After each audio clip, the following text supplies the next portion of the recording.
Greeting, and welcome to the Manhattan Neighborhood Network El Barrio Firehouse Community Media Center. I am Zenaida Mendez, M&N El Barrio Firehouse Director. M&N is glad to be part of the ongoing celebration of the contributions and achievements of women. New York City house institutions such as the United Nations, where global women initiatives take place. But in order to get to the global, we always need to get to the local first. Today, our panelists will be touching on women in poverty, education and training, women in health, prevention of violence against women in the economy, women in the media, women in power and decision-making, and some of the mechanisms for the continued advancement of women and girls in our city and state. To facilitate the conversation, we are very pleased to welcome Dr. Christina Greer, who is an assistant professor at Fordham University, a book author, a television commentator, and an advocate for the advancements of women in all the universal hemispheres. I leave you with Professor Christina Greer to introduce our panelists and facilitate the conversation this evening. Thank you, and welcome to M&N. Thank you. Greetings, ladies. Yes. I'd like to thank you all for joining me for the State of Women in New York City. I know you all are familiar with one another, but I think I'm just going to read your brief bios so that our viewers at home know how fabulous you actually are. Obviously, I can't get to all of it in just one brief time because we have roughly an hour, and I don't want to spend the vast majority of our time bragging about you all. I actually want to get to the discussion about women in New York. So, to my immediate left is Erica Ford, who is an influential voice of our generation. She's an acclaimed philanthropist, entrepreneur, and community activist who's credited in transforming the lives of young people, primarily in your home of South Jamaica, Queens, through various peace initiatives. In 1994, Ms. Ford co-founded LIFE, Love Ignites Freedom Through Education, CAMP, which is a nonprofit organization that promotes the value of life to young people of color by empowering them to be violence intervention and prevention specialists, VIPs. With a staff of more than 20 young men and women, Life Camp Inc. provides at-risk inner-city youth, ages 13 to 24 years old, the valuable tools they need to stay in school and out of the criminal justice system. Through the years, Ms. Ford has garnered countless awards, accolades, praise, and recognition, among them featured in articles in the New York Times, the Huffington Post, and BET. And in 2014, President Barack Hussein Obama reserved a seat for her at his Strategic Task Force on Gun Violence in the wake of the Sandy Hook Elementary Massacre.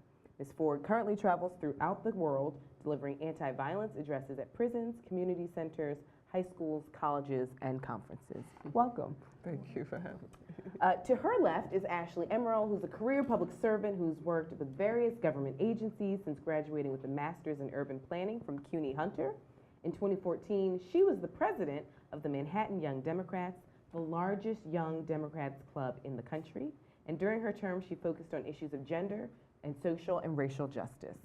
Ms. Emerole is also a member of Community Board 10 in Central Harlem, serving on the Housing and Transportation Committees. I can't wait to talk about those. And additionally, she's a volunteer team leader for New York Cares, serving needy populations in northern Manhattan. A Queens, New York native. Did you all know that? We didn't talk about it. And she received her BA in Geography from the University of Arizona. So welcome, Ashley. Thanks. To her left is Karina Aybar-Jacobs, who's born and raised in Dominican activist who came to the United States in 1999. She has a bachelor's degree in women's studies and sociology from Hunter College and a master's in administration and casework from the Hunter College School of Social Work. In 2005, she joined the outstanding team of Nuevo Amanecer program at the Dominican Women's Development Center, which is the DWDC. Ms. Aybar-Jacobs is currently the program director at the Nuevo Amanecer New Dawn program since 2012. A feminist with a passion for raising consciousness and promoting action towards women's issues, focusing on women's rights, women of color, gender equality, domestic violence, and empowering the underserved. In addition, she is a member of the Dominican Women's Coalition Steering Committee, a collective of women's leaders dedicated to increasing political power and influence in all issues pertaining to Dominican women and the Latino community in New York City. Welcome. And last but certainly not least is Alexis Grenell, who got her start working as the communications director for New York State Senator Jeff Kline, where she was part of the campaign team that flipped the state Senate Democrat Democratic for the first time in 40 years. It's the New York State Senate Democratic. Yes. Wow, congratulations. After numerous campaigns, she served as the Deputy Director of Intergovernmental Affairs for then Attorney General Andrew Cuomo. Today, she runs her own communications and strategy practice focusing on campaigns, issues, and non-governmental actors and organizations in New York City and Washington, D.C. Ms. Grenell also writes a monthly column for City and State, and her articles are published in the Daily News, Newsday, the New York Post, and El Diario. She also appears regularly on New York One's Inside City Hall with Errol Lewis. She's a graduate of the University of Chicago, and she's finishing up an MPA at Columbia School of International and Public Relations. So thank you, ladies. Thank you. Thank you. Okay, so I'm just going to start with what I think is a pretty softball question, which is, what do you all think is the greatest obstacle facing women in New York City today, in 2015? So we know we have a progressive mayor, on paper at least. We know that there are women, I'm looking at 4 of them, who are doing some really substantive work on women's issues in the city, and we know that you all aren't alone. But even still, what do you all think is the greatest obstacle that's facing women right now? And we can add girls in that list as well if you want to sort of conflate women and girls. But if you think that there are 2 separate issues, then please tell me women and or girls. Okay, I can start. I can talk about myself, Karina Aybar, as an immigrant Latina woman. However, I would like to provide a voice to those that we serve every day, which are women victims of domestic violence, who first of all are, the majority of them are undocumented, monolingual, unemployed, many of them, and do not have access to many of the services that they deserve. And I believe that some of the challenges that they face, to say the least, is the lack of sensitivity and cultural sensitivity and access to appropriate services when it comes to people who do not master the English language. They have a lack of access to childcare. They are not able to find proper employment, and if they do not work only 8 hours, but 15 hours or more. And the fact that there is this stigma that because you do not master the English language, then you are treated as having a lower IQ. If you're not able to articulate well, even when you're accessing the criminal justice system, there is improper police reporting, and that prevents them from accessing housing assistance and appropriate services that they deserve. And even it presents an issue if they are petitioning to get out of the abusive situation because they have to get a certification from the DA's office or from the police department, and that needs to be properly reported. And many times when they take the courage to call the police, if the perpetrator is present and masters the English language, very often they would take preference and they will listen to the perpetrator's version of the issue and very much write that there was a verbal dispute and not specifying the domestic violence and the depth of the situation. Okay. Well, I wanted to jump on something Karina said that is an area where I'm very focused, which is, whereas I think you obviously are doing a lot of really important work about criminal justice and violence intervention, my focus is a lot on economic justice. And you mentioned that there isn't adequate childcare. And that relates to a bigger problem I see, not just in New York, but in the entire country, which is that women typically work what's called the second shift, right? This is on top of your paid work, there's the care work that takes place at home that is unpaid. And this burden falls disproportionately on women's shoulders, so that the ability and opportunity to seek employment, to have even leisure and free time, is constrained by the realities of care work at home. And this, of course, is an ongoing discussion that we have all over the world, which is what kind of social infrastructure should be in place to support women in their capacity as members of the labor force. And this has to do not only with adequate childcare and paid family leave, which is something we do not have a federal policy in this country on, let alone at the state level, but it has to do also with women's ability to achieve social and economic mobility, which remains constrained by, I think, what I would say is a social and cultural expectation that women are the sole and only caregivers. And whereas we see men entering into that space increasingly, and you asked the question, what's the biggest obstacle? And I would say that in some ways, I think we have to totally reimagine what quote unquote women's issues are.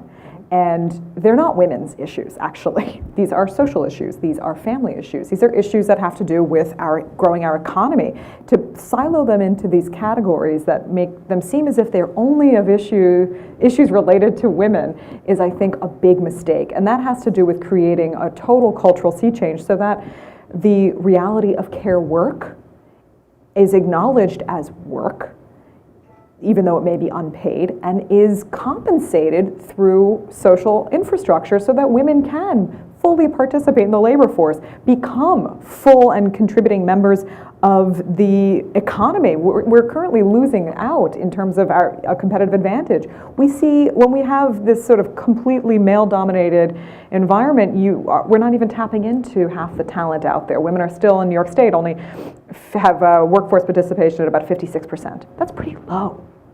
So, from the economic justice point of view, these issues are obviously intertwined. And when I hear somebody like Karina, who focuses really on the social justice and criminal justice aspect, it immediately spills over into my area of economic justice and economic rights and economic equality. So then when she asked the question, I was going through my head, what is the biggest obstacle? And the first gut response I said was male chauvinism. And then, the other thing is exactly in terms of how both of you were laying out, is the inability for us to get the equal pay for the work and the intelligence that we bring to the table. Mm-hmm. That most of the time, the majority of times, women are not paid the same rate so that we cannot provide the same services to our families in terms of having the ability to financially take care of them. And then on the other side, I agree 100% with you that most issues are issues of society, issues of, poverty, some based, it's a real complex question because I think some issues that, I can take three different aspects in terms of where I stand, mm-hmm. That the question of young girls and the broken home situation, and I hate to say it like that, but the broken home situation becomes a barrier for that young girl and her ability to really, expound as a young girl. But is that a woman's issue or is that that's a societal issue?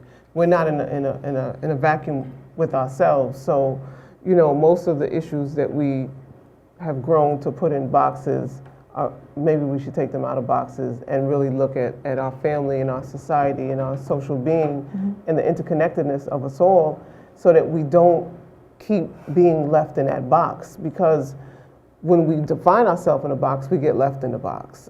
So maybe that's the biggest obstacle, is that we put ourselves in a box and we're not. If we look at ourselves as equal, then we begin to demand ourselves as being equal. So, there's a lot of things that can allow us to be set in a place where we don't want to be, both for our children and ourselves. And I concur with everything else that the sisters said previously in terms of just the family structure, the inability to get care for our children, or, for where I sit, I deal with violence intervention and prevention as well, and I see the self-esteem of young girls mm-hmm. and just the violence, but that's poverty. That's not, it's the trauma. It's a lot of different social issues that bring rise to the pain that I feel as a woman or as a young girl, so. I would just jump on what everyone else has said, because it's all been, it's hard to add anything else. This is obviously a very difficult question, and I had to kind of crowdsource what the state of women in New York City was with my friends, and none of us have children. Many of my friends are kind of in the same socioeconomic bracket as myself. So a lot of the issues, for example, that you presented are not issues that affect us, but this general idea that women are just not a part of the dialogue, that it's always a very reactive government policy. Oh, because women have not been in certain leadership roles, we should open this up to women. It's like, well, why wasn't that just a basic element of how you operated? And I was joking with a friend, there's that book, Everything I Needed to Know in Life I Learned in Kindergarten. I mean, the very basic elements of life, respecting one another, how to play well with each other, those are elements that don't seem to be a part of how government operates, how private companies operate.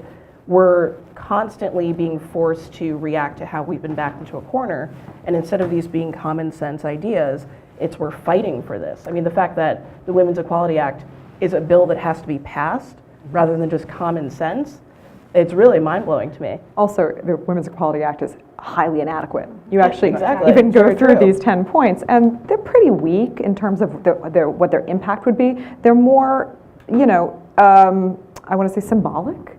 And Symbolic so, platitudes. exactly, and it creates this, an ability to check a box, the woman box. Right. And I think what you're getting at is this concept that we, sort of has yet to infiltrate local politics, which is one that is dominating the global conversation, which is gender mainstreaming. The notion that you build from the ground up your institutions, your political class, all these organizations gender should be built in, so that it is not a separate siloed thing that we think about after the fact. And I do see, and I want to say I think it is actually a huge deal that we have a mayor who self-identifies as a feminist and is really outspoken and adamant about that, and has 50% plus of his appointees are women. And that's very clearly a priority, and I think a sincere one, not a reactive one, although certainly he's trying to make up for lost time.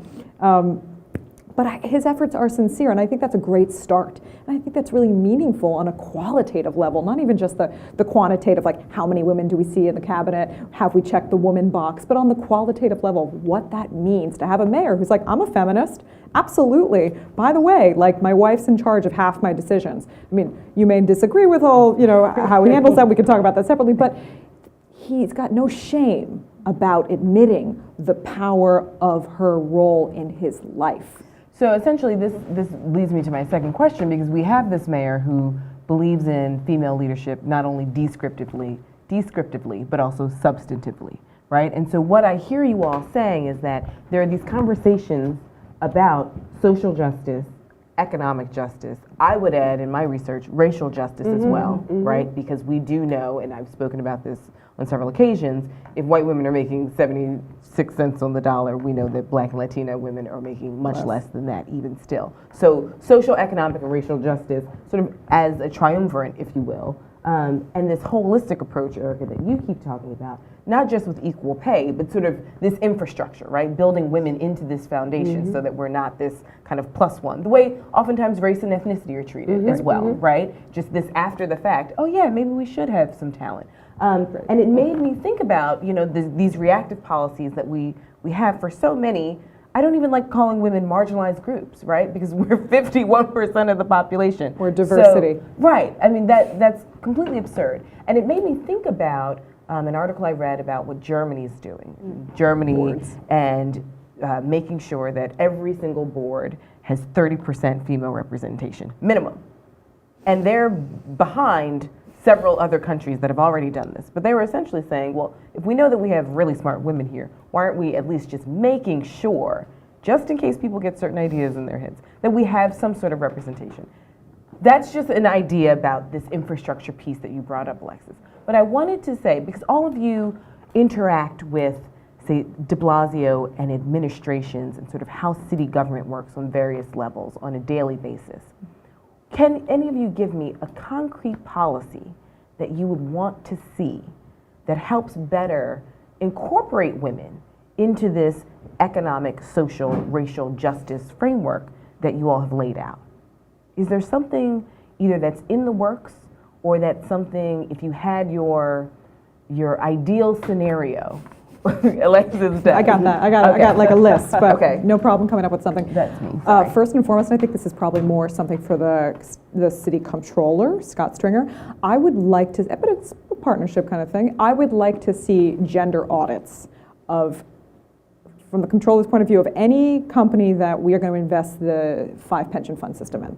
The same way he does for minority-owned businesses Exactly. and But racialized. Exactly, but even more detailed than that, in Boston, they're doing something really fascinating called the Boston Women's Compact, which is a public-private partnership with the mayor and a number, I forgot the name of the university, Simmons College, excuse me, and they have gotten 60 companies to sign on and agree to turn over their employee data to a third party for analysis. That's a complete transparency of who we hired, how much we're paying them, how they're getting promoted, and Boston's the only one doing this currently in the United States, although I know other cities are looking to mirror it, and we should be leading that charge in New York. Boston is way ahead of the game on the sort of issue of gender audits, and we give out a lot of money. We give out contracts. The New York City pension fund is the 3rd largest in the country after California and the state pension fund. That's a lot of economic buying power. We should be using it to push the agenda there. Let's see, if we're going to invest our billions of dollars, we want to see your balance sheet, and we want to see how your employee records. And then we want to make a decision based on that. That's really a way to move the needle. Money talks. And I'd like to see the mayor and the controller really advance that ball. Well, I mean, I have to go back to the social justice and grassroots. But the educational piece of it, absolutely. We need to, and it's actually in the works. I have met with the de Blasio administration regarding this, and it's just the fact of that we need to implement a gender equality and healthy relationships agenda in schools, just like you implement math and science. It is a must because it starts from the very beginning, and also this is the only administration during the 10 years that I've been doing this work against domestic violence that I've seen that there's really a focus on community, and we have been meeting with Commissioner Bratton, and we're trying to improve their training curriculum in terms of how many hours and proper training from outside experts they get in order to train the police officers to be more culturally sensitive and intervene, because many times they're like, oh yes, we have translators, and but that doesn't mean that they're being sensitive, and that doesn't mean that they're understanding. And because you speak Spanish doesn't mean that because you know how to say hola, that means the same in every country. So that is something that I appreciate that it's been in the talks, but I would like to see more concrete results. I think picking up on the education idea, the notion of civic education, just educating kids on why they need to register to vote, what they should be voting for, ideas that are important to participate in. Something I find really amazing is community boards now accept children or kids 16 to 18, which is really important because we need to have their voices in the community. I think that that's something that's been excluded from the dialogue, and allowing more women as well, because at the end of the day, I mean, I think it's easy to have, and I like your idea, by the way, of domestic violence education. For example, sex ed, that's like a very basic element of education, but it's a very almost physical education. It's not about respect. It's not about tolerance. It's not about consent in a lot of ways. I think that we need to expand what it means to educate kids on sex. Gender equality should be part of that dialogue. We could even explore issues like privilege. Male privilege is something. I think that we can't be afraid to expand what it means to educate children and to ensure that all elements of protecting women, because I don't think that's really part of the dialogue either. It's almost like we hesitate to bring that up. Like, we do need to protect women and encourage people to be aware of the issues that affect us in all elements of operating in the world, whether you're poor, minority, educated, not educated, speak English, speak Spanish. Like, there are just so many times in one woman's day when you're encountered with people who just don't respect you. And I think that that's something that can be taught in schools, and you can build up a whole generation of people in order to address that issue. And one of the way that we do that and push it in schools is looking at the emotional intelligence as opposed to just the academic intelligence. You know, a lot of times we look at the IQ and not the EQ, and we don't deal with the reality of how these kids have to live, you know, and grow. And so increasing the look at the emotional intelligence deals with both of those issues, because we teach people in a whole way, you know, and So looking at the whole, at any kind of law, it looks at the whole structure of the school system and the basis in which we teach our children and we demand these, tests and so on and so forth that just really put them in a very stressful way and doesn't really measure or prepare them for what the real world is, and then I definitely like the comptroller mayor's piece, so I co-signed that law going into office. And well, because I want to push you guys though a little bit because I think the people watching at home, who are going to be inspired by you all, I am. So obviously they would be as well. I think they might need some action steps, right? So, Erica, can you talk a little bit more about what does this emotional justice training look like? For example, hold on, let me just scam you guys really quickly. Okay, go ahead. But so when you go into schools, when you work with mothers and when you work with kids, what does that look like, right?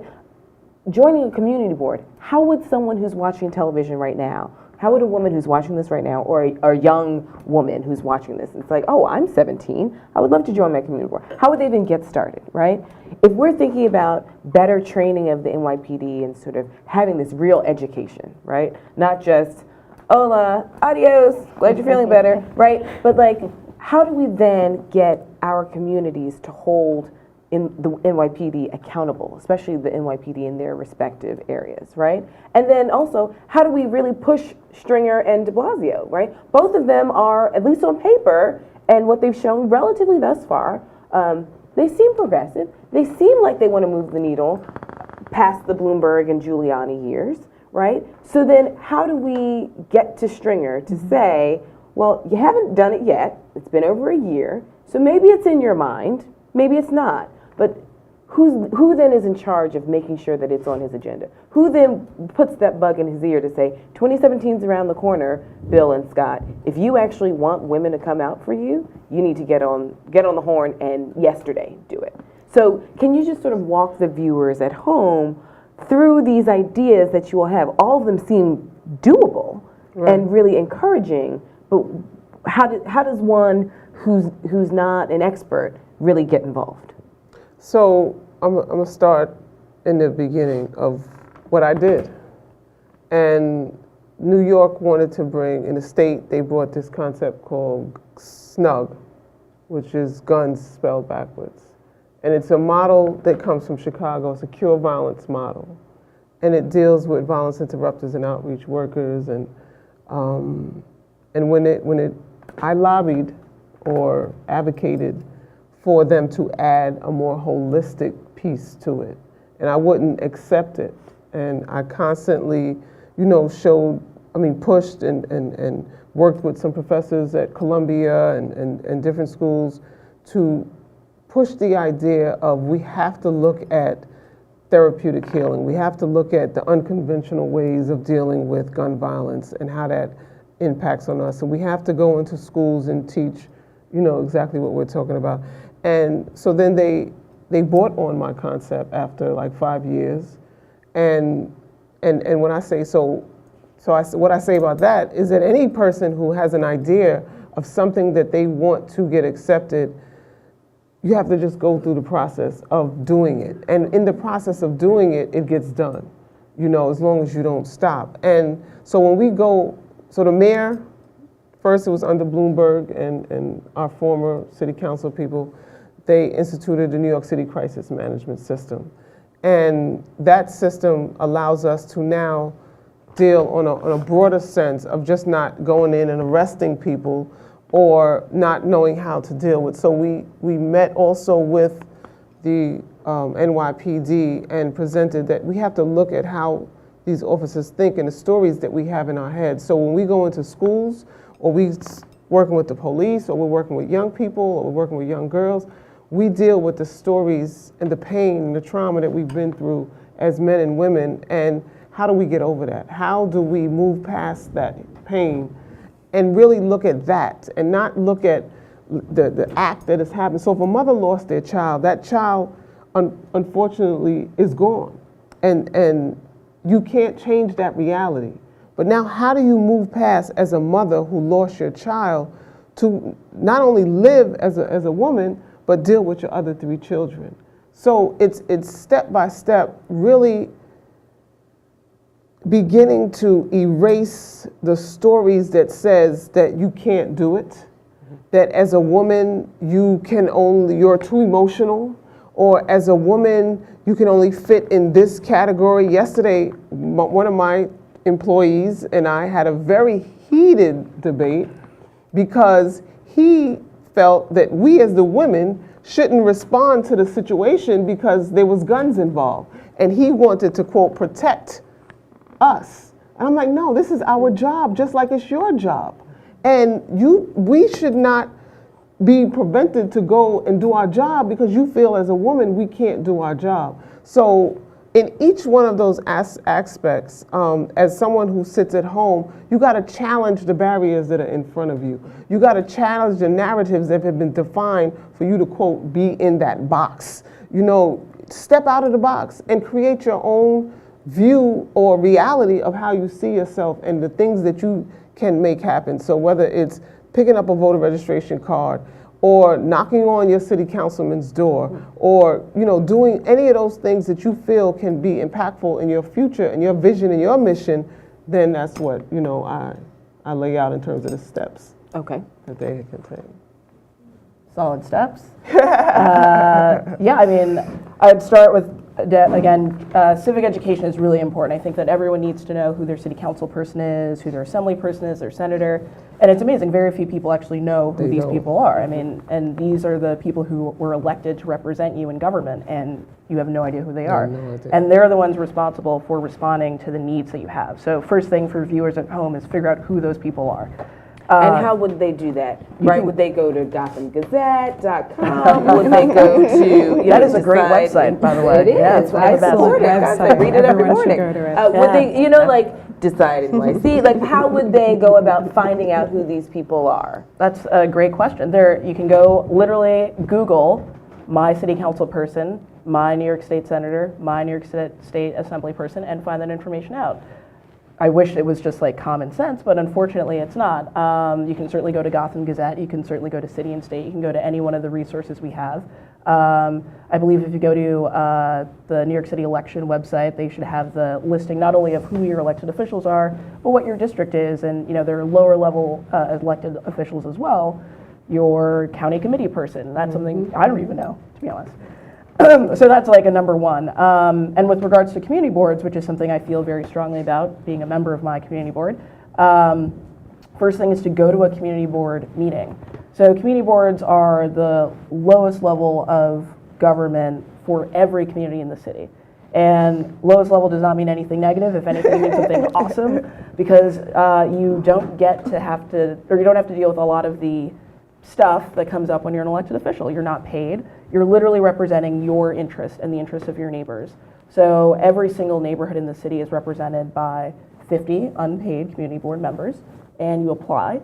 I believe in Manhattan, the application process recently closed, and they're going through the interview process. There's always going to be an opportunity because every appointment is 2 years long. So mine, for example, ends in 2016. And basically the role of a community board member is to come to the meetings, you sit on a committee, I myself sit on housing and transportation, and you discuss issues that come up in the community. So for example, last night, DOT presented a plan for— DOT is? The Department of Transportation. Thank you. Acronyms everywhere. Presented a plan about street safety on Lenox Avenue and 145th Street. And the community came out, the community who lives in a public housing near the intersection, and they had a lot to say. I'm sure it's crazy over there. There are drivers in the community, and I'm not someone who owns a car. There are bikers in the community. I personally don't bike. I mean, there are all sorts of issues that I only look through my lens, like how am I going to get to the subway? Period. End of story. But there are 20 other people who have 20 other interests and issues, and that's important to hear. And your city council person has to deal with a district of 100 and some odd thousand people. Your state assembly person has more people. It's a matter of getting to the local element of how communities function and what's important. And I think that's something that's really undervalued in our community. I think at the end of the day, having young people on the board is a great thing, because looking at it as someone who's, approving liquor licenses and, whatever, what does a 16-year-old think? How does what community boards come to decide about whether this street should be closed have an impact on them? And then bringing women back into the fold, can a baby stroller go up this one new street that they're closing off? Probably not. Someone needs to represent those issues. And I think it's really important to ensure that everyone knows about the community board role, which again is advisory, but it's always very important to come to your community board meetings. They're once a month, not that hard, and voice your opinion because it does matter. So, in order to vote, if they don't have access to internet, go to your public library. It's another tool. Well, in terms of holding the police accountable and accessing the resources, like as a woman, and I'm sure you all can relate to this, you have to prove yourself constantly. And you have to be assertive. But how does an undocumented monolingual woman does that? We have at our program, Nuevo Amanecer against domestic violence from the DWDC, we have what is a leadership empowerment initiative. And what that is that we identify survivors who have been coming to the support group and show leadership skills. And they go through a 6-week intensive training on how to be peer counselors and also peer advocates. So they accompany the women to court. They also provide workshops in the community at local churches and schools and local clinics. And during those workshops, they not only discuss gender equality and healthy relationship dynamics versus unhealthy, but also how to, what to do in case that you are reporting a case, what to do if the police officer is not treating you right, and what is a right or wrong kind of treatment and your rights as a survivor or someone who's a victim of a crime. So I believe that the educational piece is crucial, and we are not here, like you cannot empower someone, but you can help them empower themselves in what a better way when they have undergone the situation, that they're able to access the system and then mentor other survivors who are just coming to the country or are just undergoing the situation and feel like they are alone. So I believe that educational piece is just vital. Mm-hmm. I feel like with my issue, it's almost a little complicated to answer this question. So you're asking the question about agenda setting. How does anything get on the agenda in the political discourse, which is often saturated with 100 million agenda items? So how do you spike yours to the top of the list? And what's interesting in this conversation when I say economic justice is that I'm trying to extricate it from a women's issue and really bring in this element of male inclusion. Ashley, my ears perked up when you said, what about the baby stroller? That brings the woman again. Why is that a woman's issue? That's a parent you say that because automatically you're saying, well, the woman's pushing around the stroller. Well, she shouldn't be the only one, and in many families she's not. Increasingly, and this is much to my delight, we're seeing more shared households. I certainly grew up in one, and I have the tremendous advantage of having seen my father cook, clean, and pick me up from after school. And as a result, I am not a very good cook or cleaner, and the male partner in my life does most of that. But my point is, I think shifting the paradigm away from this idea that women need to advocate for economic justice. No, it's not just women. And the burden shouldn't be entirely on women to advocate for these issues. Just like when we talk about civil rights, that is a relational issue. We don't have racism without racists or without the other. Even when we talk about more subtle things, and I like this idea you brought up about privilege in the education process. Gender is the same way. Gender is not a women's issue. Women don't have sexism without men. And men really suffer under a hegemonic, heteronormative notion of gender as well. So we need to move away from the idea that A, gender is about women, and that B, women's issues somehow don't include men. So I'm really trying to move this conversation, and with that should flow these ideas of economic justice when we're all in it together. And I do see that happening, again, much to my delight. And we're seeing it all over the world, and also in New York, especially with this mayor, and especially with the fact that 50% of the citywide elected officials are women, and they're helping advance that conversation. And I think bring it to a place where it seems like a general issue, right? With allies. I wouldn't even use that word. Partners. I We're hate, all one. It's the interconnective, and that's what the distraction is. right, and I Because- don't, sorry, I was just No, going to no, say, I no. don't say allies, because to me an ally is a bystander. An ally is not somebody who's a stakeholder. An ally is somebody who's like, yeah, I love my mom, I love the women in my life, that's why I support them. Oh, see, that's interesting because my definition of it, that's why I have an issue with people who call themselves allies. For me, a real ally is my proxy. Oh, interesting. Right, and so that's Right. that's where I feel like many groups, especially racial and ethnic groups, have been let down by allies because they do take on the role as cheerleader as opposed to the role And of that's proxy. and you don't want that. No, that's a waste. That's a waste. I want a partner and I want a stakeholder. And that's why turning this conversation, making it broader, showing that we all have a stake in gender equality, in racial justice, in social and economic justice, that's the long game. And so I'm struggling to answer your question in pieces. Because I really do think it comes from that paradigm shift that I'm after. That takes someone even on this panel to say, oh wait, right, why am I thinking about a baby carriage as a woman's issue? Right. We all have that work to do with ourselves, and I do think maybe it's at the individual level where we start. Right now, here's a question that's much harder to answer, I think, for a lot of people, right? Because all of you in this time that we've had together thus far have mentioned this holistic approach. Right? Essentially, we're all trying to move this boulder either up a hill or to the side, however you want to visualize it, right? And it's not easy, and it's very hard to sort of pick it apart. But what I think I hear you laying out, and so I want you all to sort of dissect this, is somewhat of an idyllic spot. And we have to sort of have this ideal to look forward to so we can work toward it. But in doing this, in bringing men into the conversation, right, we should not have to constantly go to where the men are to be at the table. Like, let them come to our table, right? Or stool wherever women are, right? However you conceptualize that. So I understand having this ideal that we're working toward, but we know that there are a series of obstacles on that road. And we know that even amongst women, there's inequity, right? There's class inequity, which goes to the economic justice piece.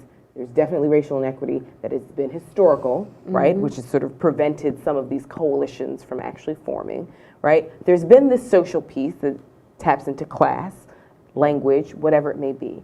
So if we're going to, because I like this idea, right? I love the idea, but right now that's kind of theoretical. We see some people who are working towards it, but like if, we don't have much time left, but like if we're going to have the rubber hit the road, how can we then, sort of leaving here, or people who are watching this at home, have these action steps? Because we know that this classism exists. We know that even among women. We know that racism exists among women. We know that not every woman shares this idea and agenda, right? We know that we have a lot of women, not just elected officials, but women in general. Descriptively, they're women. Substantively, they're not working for our issues at all. And by our issues, this larger notion of equality, period, or progress, however we're defining it for ourselves. And it's hard to have a single woman's issue or a single ideal, right? What is that? I mean, sort of making a living wage, that's not a women's issue, that should be an issue, right? Having a healthy family, if you choose to do that, that's not just a woman's issue. So we get that. But knowing that all of these inequities amongst women actually exist, how do we then begin to strategize moving this boulder either out of the way, down the hill, up the hill, whatever analogy we want to work with? Well, because I took a dodge on your question, I'll answer. I'll answer. You put me on the spot. I will give a more tangible answer to your point. Yes, all these sort of segregated issues within this paradigm we're talking about. But you know what? And this goes to what Ashley was saying. Standing up and being counted every time an elected official holds a meeting or comes to your community board and talks to you about how they support women and they love women and they're such a feminist and their mom is the best. You stand up at that meeting and push back, be counted, be like, great, I love that. I'm not getting paid as much because I took time off to have a baby and I don't have paid leave. And that's a real problem for me. What are you going to do for me about that? Standing up and being counted is a big thing. And women are more than 50% of the Democratic vote and the Republican vote in New York City. Nobody wins without women. So it's up to us not to let them get away with it. And I do think that is where certainly we as women can do something and make our partners do something too. And I hope, that is part of the male inclusion piece. All of us should not be letting people get away with this little box checking on the woman's issue thing. I resent that so much. There was a great article in, I think it was Quartz, about what is consent? In light of all the things that have happened related to women on college campuses, street harassment, et cetera, what is consent? And it compared it to if you ask someone if they want to have a cup of tea. If that person says no, you don't go through the trouble of making the tea and shoving it down their throat. You just, don't make them tea. You can have tea by yourself. But for some reason, there's a whole confusion about what it means to say yes and what it means to say no. And I think there's also a lot of passive consent, and that steps out of just sexual intercourse and more into race. I think there's a lack of people's ability to call people out when they make, microaggressions, make certain comments, talking about women in a derogatory way. There are a lot of opportunities for people to just say, hey, that joke isn't funny. And I'll even admit doing it myself, amongst friend groups or in certain situations, I hesitate. And I think that there needs to be a lot of empowerment around why it's okay to do that. And I mean, Erica's touched on this as well, but for women and for men to actually stand up and say, that's not okay. And I think that's actually a phrase one of my friends says a lot, it's not okay. But it's something that we hesitate to really say because, I don't want to be the loser, don't want to be that guy. But no, sometimes it's not okay. And I think that getting more people to be comfortable saying that and teaching it at a younger age is really important as well. And that's a cultural question, because even the thing of you standing up in a meeting, I was that person that stood up in a meeting, and you get labeled and you get ostracized, and then sometimes people, this is a very extended process in terms of transformation of racial injustices or all of the things that we're talking about. And it's no cookie cutter answer. It's, you gotta commit yourself to a lane and an issue and really work hard to make that change a reality and not give up until it's changed. And if you start with just one issue that relates to us as human beings, and teach, I guess we can continue to show people how it's about us as human beings. It's not about us as a woman, it's not about us as a man, it's not about us as black or white or Latino or Asian or whatever. We're human beings, and how do these things, and I know that in society, that's not real right now. I'm very much aware of that. But if we don't keep pushing the envelope, then it doesn't change. I went from, we used to against violence. I'm against violence, anti-violence, stop the violence. And I said, but I don't want violence to continue to exist. So if I keep saying violence, that's the subliminal that's going to be in your head. So I transformed it and said, peace is a lifestyle. Peace is a lifestyle. Peace is a lifestyle. So when I go to Starbucks and they ask me what my name is, I say my name is Peace, because I'm pushing peace.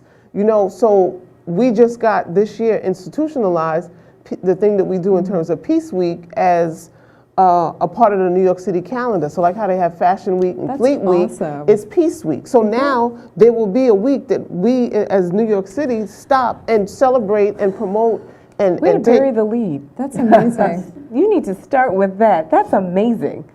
And it is. It's January 15th to the 22nd. But nice. It's something that, and I say that to say that most of the things that we think can't happen can happen. We thought that there would never be a time that we wouldn't be smoking cigarettes inside. But we're not smoking cigarettes inside. And whatever it is, we're into a lot of issues. So I think people get caught up in the stuff. And it's hard for, when you talk about, I work with young people, they don't get taught nothing. Most of them are just blankets of lost information because they're caught up in this 240 characters or posting a picture, and they're not having real conversations with real people about real things. And we have to begin to really see how we can be a voice and a vehicle on one conversation at a time and really get it changed, get it pushed, and then go to the next one and go to the next one so that we can organize and mobilize and educate people around what it is that we feel are stopping us as a people to move forward on various levels. And that's how, because I'm with you, I never really, apologize. No. Relate to it as a woman's issue. You know, it's an issue that I have as a person that, you know, and I do see that I run my company, and I know that I am not respected the way that if a man did my job that I wouldn't. I set my own salary, and I probably still subliminally set it less than a man would. You know, so there's a lot of you know, mental and psychological and realistic things that have been taught to our people and culturized. Like a lot of things that our grandmama taught us and our mama taught us, we think is right, and it's not. Right. Can I just, I don't want to get ahead of you, Karina. We have about 2 minutes, and I have one final activity. I'll keep it short. I just think you made a really important point about the value of naming things and what we call them. And I think that cannot be underestimated. The fact that you flipped a word with a negative connotation into a positive, active notion, peace, not violence, that's what I'm about, that's powerful. Words have meaning. And that's why we're all talking about this like women's issue thing, because that word, that box, that framing is part of the problem. And when I saw this New York Times headline this past weekend about like, you know, de Blasio administration marches for women's issues or something, not a single woman quoted in that article said women's issues. But that's what the headline said in the New York Times. And that's what everyone's gonna read. So it's basically progress, not perfection, but it starts with each one of us. The non-sexist language, and just calling it like it is at any level. I mean, because not everyone will feel as, will have the confidence to stand up in a meeting and do it. However, what we can do is provide these platforms that we're having here, and also just have it at different local churches, have it at local community centers, you know, different schools.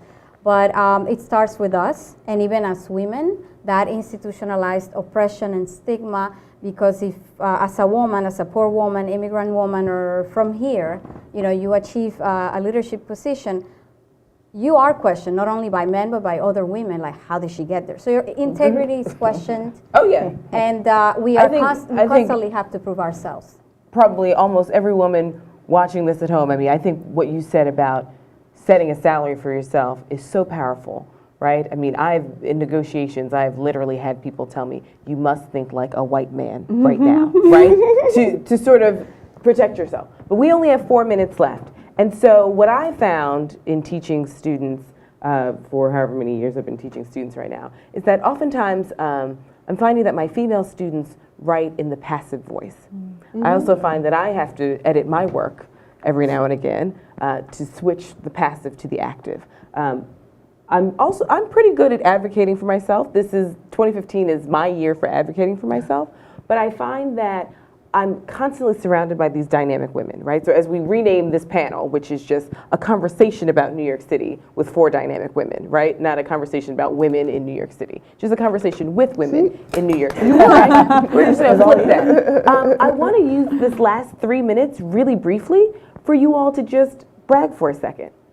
Oh, I'm terrible at that. Yeah, exactly. And we know that, but we're going to change that framework. We're going to change the framework, right? You're fabulous at it because women have lots of things that they're juggling. So can you all, you know, I like to leave with inspiration and sort of, we have so many viewers at home, we've given them a lot of information about what they could and should be doing and some of the problems and issues that are out there. And I hope that we've given them some action steps or at least resources to tap into. But can you all, I mean, Peace Week, January 15th is amazing, but I know that you do so much, I mean, that's just amazing. Amazing. It's amazing. In the true sense of the word, right? Yes. Like, it is actually, I'm filled with awe. So, really briefly, can you all just tell me one thing? I mean, we know that someone's going to do research in Brazil, right? But that's not it. So, can you just tell our viewers at home something?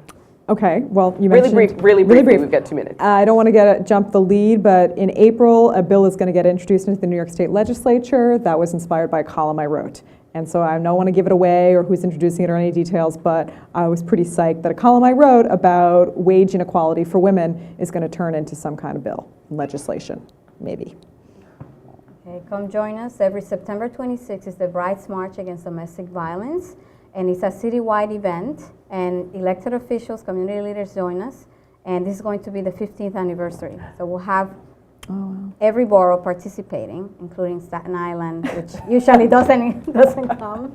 And if you are in an abusive situation, we not only serve Latina women, but any woman. Call 212-568-6616 for our 24-hour hotline. Can you give us that number one more time?